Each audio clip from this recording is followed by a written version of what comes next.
Millions into a university sports program. We've got a lot of work to do, but at the end of the day, we have to also compete right now. We speak with the Texas Tech Chancellor next on Lone Star Politics.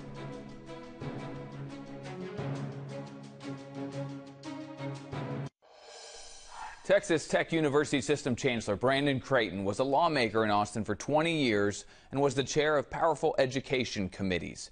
He was one of the authors who designed the 2021 law creating the framework for how universities in Texas compensate athletes based on name, image, and likeness, or NIL. The Texas Tech Red Raider football program is in the top 5 in the nation this year, on their way to the playoffs this winter. This comes after oil billionaire Cody Campbell put in $25 million into the program and led their NIL effort to bring in $63 million more total.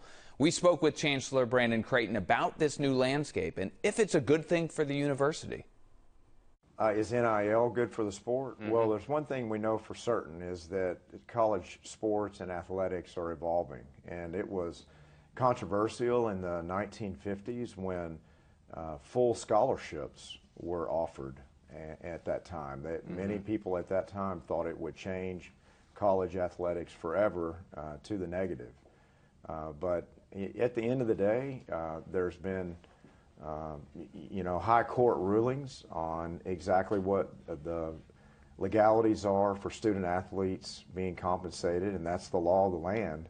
So it's up to all of us working in this space to make sure those student athletes are protected, but also the integrity of the sport is protected. In Texas Tech, there was the chair of the board, Cody Campbell, gave $25 million. Also, the donors gave the whole program $49 million.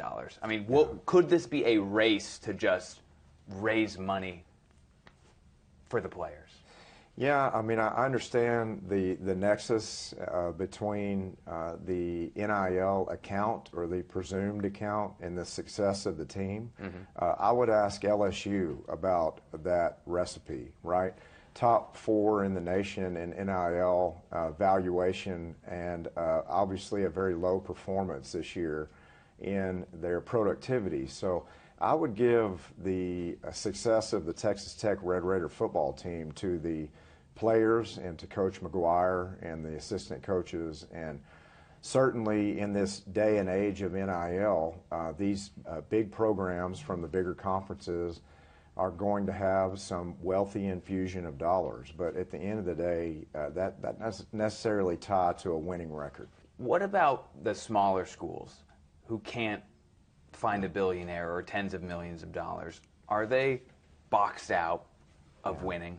Well, I think it's important. It's not just the smaller schools. I think there have been Division I larger football programs this year, their coaches and athletic directors talking about the fact that they don't have the resources in the NIL presence to compete. But then there's also, been some success among programs that didn't have those resources as well. We're in the Wild West still for the NIL landscape.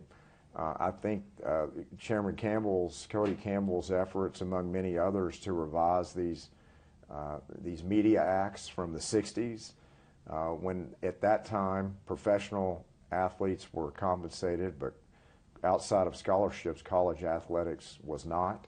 We're just at a different day and age. What has your experience in the legislature passing these NIL bills given you now that you're leading a university system? What kind of perspective do you have? Well, ground floor. When we started out in 2021, it was a newer concept. The plane had taken off, where Texas was one of the only states in 2021 with SEC schools and Big 12 schools, for example, that were not part of the NIL landscape. And if we would have opted to not participate and create laws related to NIL, the recruiting disadvantages would have been like a death sentence to those programs. Not just for 1 year, but for many, many, many years. And I don't know that we could have recovered. So we had to join the effort, whether we liked it or not. And the student athletes deserved it. I mean, if the high court rules that student athletes are due compensation, and the state of Texas, for its athletes in particular, say we're still not going to compensate them or allow them to be compensated, what would that signal to all of the student athletes around the country considering a Texas university path? Your bills in the legislature really focused on protecting the rights and kind of the well-being of the student athletes. What are you going to be watching as this NIL becomes bigger and bigger? Because we just had an NBA scandal, right, where there was so much money involved that people were throwing games, betting on the games. Is there ever going to be a point that there's just too much money in the system? Well, there are many efforts ongoing to protect the student athlete in that regard and to protect the integrity of the sport.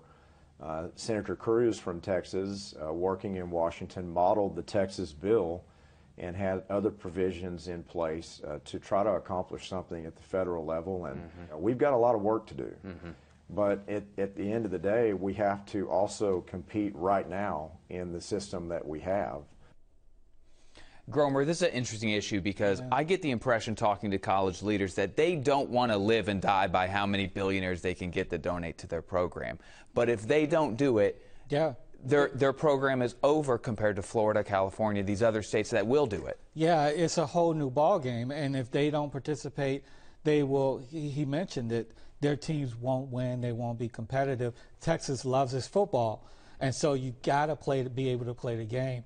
And there's a lot of money in Texas. So a school like Texas Tech will be able to compete because they can rely on some billionaire or somebody to help fund their NIL efforts. But I tell you what, this has leveled the playing field for them, but it's going to continue to evolve. The chess pieces fall into place after the Supreme Court decision on the state's new redistricting.